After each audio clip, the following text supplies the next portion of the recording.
we mentioned the 9 new players showing up on campus earlier with Verge, and Brody has a quick read on The Athletic today, and it's kind of interesting. So I'll ask you all this question, boys. See if a name pops out to you.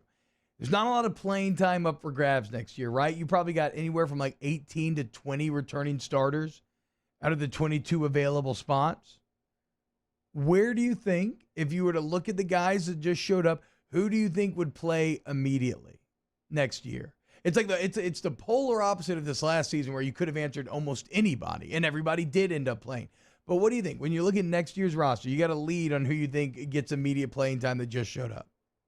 They have to be early enrollees, what you're wanting, or just in general? No, the early enrollees. I'm talking the new faces. So like, your Garrett Nussmeier, Mason Smith, Mason Smith Strong. plays. Okay.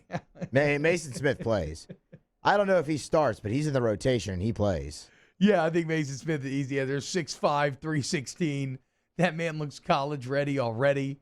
Earlier we were talking about making the personnel to what your defense can do. Him as a 3-tech, yes, please. I think Navontek Bugstrong has a shot to play. Yep. I mean, junior college guy, you're looking for him to. You need him to play. Yeah, you're looking for immediate value there. Right. Plus, when you're talking about linebacker, although you are returning your starters, what's the latest on Timon Clark? He hasn't announced either way. I'm assuming that's good news for LSU. Yeah. I guess I know that he's staying. I couldn't remember if I read something about a position change. I might be making stuff up. So I'm not. Let's just say Timon Clark and Micah Baskerville, your linebacker. Still, there is playing time to be had with the departure of Jabril Cox. Bug Strong would look to match that. Michael O'Regan hits the 100% guarantee, I would say. Peyton Todd. Punter from West Monroe, right? No more ZVR for the first time in years.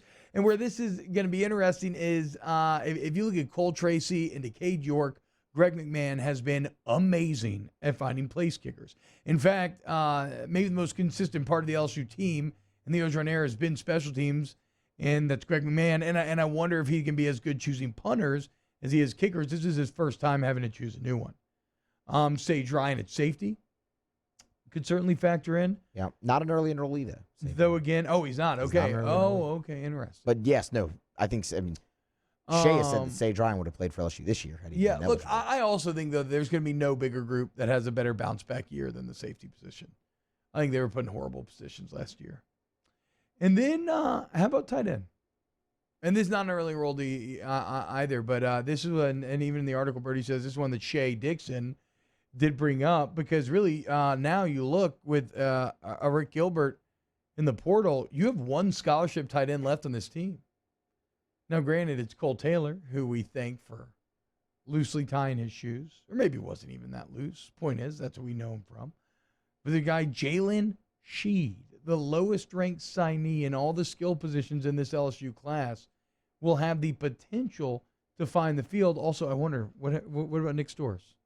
Does he have any time left? Nick Storrs is going to play football full-time now. That was announced over the weekend. Okay. He will not play baseball anymore. He will be a full-time tight end on the football team. That's what I'm saying, dude. One scholarship tight end right now, Nick Storrs, has an opportunity to actually snag real playing time on this team. All right, when we get back, let's talk to one of my favorite writers, the author of Peyton and Breeze, Building the NFL's Greatest Modern Offense. Let's talk to Jeff Duncan next here on Off the Bench.